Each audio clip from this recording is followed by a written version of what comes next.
তবে হিংসার রাজনীতির অবসান অবশ্যই চাই, প্রতিশোধের রাজনীতির অবসান চাই। কিন্তু দল হিসাবে আমাদের উপরে যা করা হয়েছে, এই জুলুম শব্দ বলতেও আমার কষ্ট লাগে। যা করা হয়েছে আমরা আল্লাহর রাস্তায় তা ক্ষমা করে দিলাম। দল হিসাবে আমরা কোনো প্রতিশোধ নেব না। আমরা যখন জেগেই উঠেছি আমাদের আর ঘুমাবার প্রয়োজন নেই। সাংবাদিক ভাই বোনেরা, অতীতে আপনাদের হাতের কলমকে ফ্রিজ করে রাখা হয়েছিল, একটা অদেখা হ্যান্ডকাপ আপনাদেরকে পরিয়ে দেওয়া হয়েছিল।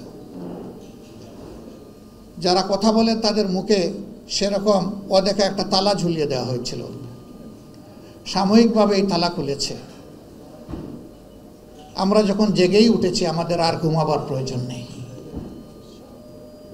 এই জাগ্রত জাতিকে মঞ্জিলে পৌঁছানোর জন্য, প্রপার ডেস্টিনেশনে পৌঁছানোর জন্য এখন আমাদেরকে রাত দিন কাজ করতে হবে সবাইকে। সেই কাজটা আপনারাও করেন, রাজনীতিবিদরাও করে, পেশার কারণে পুলিশও করে, স্বাস্থ্যকর্মীরা করেন।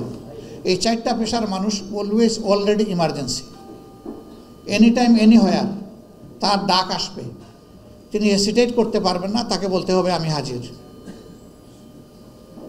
এই জায়গাটা যদি আমরা পরিচ্ছন্ন করতে পারি, আমরা এই বীজতলা যদি সুন্দরভাবে তৈরি করতে পারি, তাহলে এই বীজতলায় অঙ্কুরিত যে চারা, এটা আগামী দিনে এই সমাজকে ছায়া এবং ফল দিবে ইনশাআল্লাহ।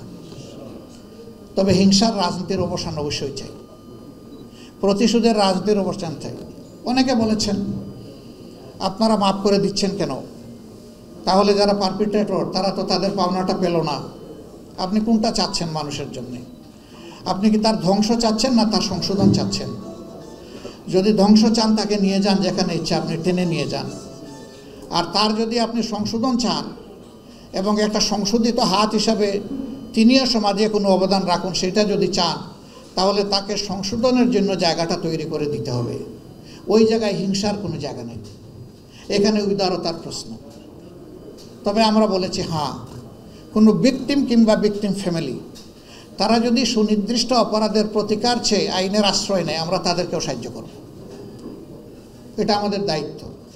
কিন্তু দল হিসাবে আমাদের উপরে যা করা হয়েছে, এই জুলুম শব্দ বলতেও আমার কষ্ট লাগে। যা করা হয়েছে আমরা আল্লাহর রাস্তায় তা ক্ষমা করে দিলাম।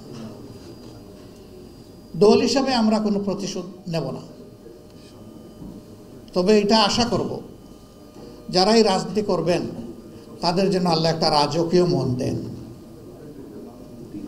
তারা যেন জটিল এবং সংকীর্ণ মনা না হন, তারা যেন একছোখা না হন, তারা যেন তুষামোদকারীদের পাল্লায় পড়ে জনগণকে ভুলে না যান, তারা যেন জনগণের খাদেম হন, তারা যেন জনগণের মালিক না হন।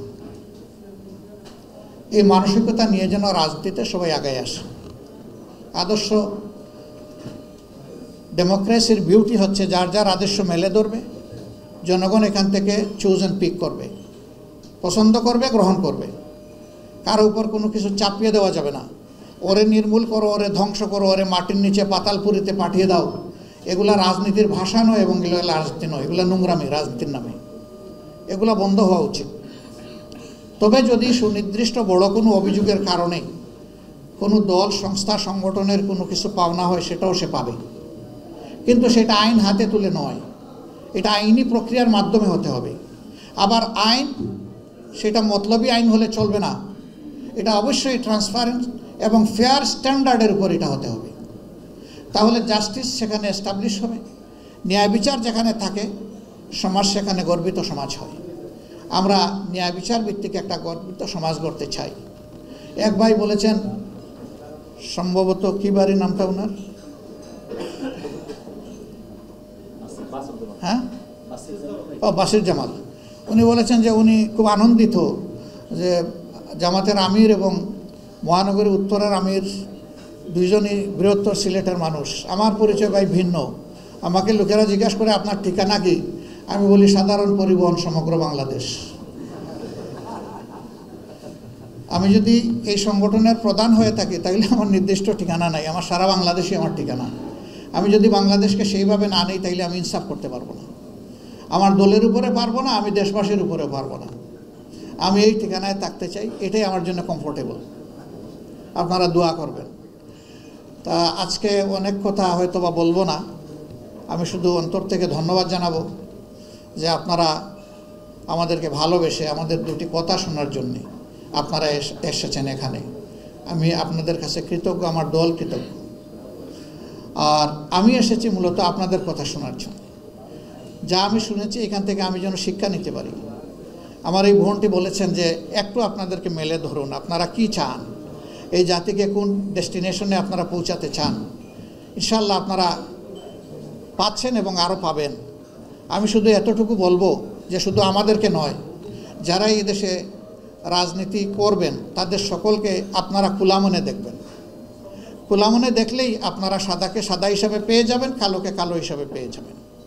অনেকে আমাদের নিয়ত নিয়ে প্রশ্ন তুলে, আমি হাসি। নিয়ত তো অন্তরের ব্যাপারও দেখে কেমনে? সে তো আমার পারফরমেন্স দেখবে, আমার পারফরমেন্স দেখে আমাকে সে বিচার করুক। আমরা বাংলায় একটা প্রবাদ জানি, বৃক্ষ তোমার পরিচয় কি? বৃক্ষ জবাব দিচ্ছে ফলে আমার পরিচয়। তো ফলটা আমি দেখব, সে যেই হোক, যে দল হোক, ব্যক্তি হোক, নির্দলীয় হোক, হুয়েভার মেবি, আমি তাকে সেইভাবেই তার ফল দিয়ে, কাজের ফলাফল দিয়ে বিবেচনা করব। তা আপনারা আমাদের অন্তর সুন্দর হোক, আল্লাহর কাছে দোয়া করবেন, আর কাজ ভালো হোক, এই জন্য আমাদেরকে সমর্থন দিবেন। সবাইকে ধন্যবাদ। আসসালামু আলাইকুম রহমতুল্লাহ।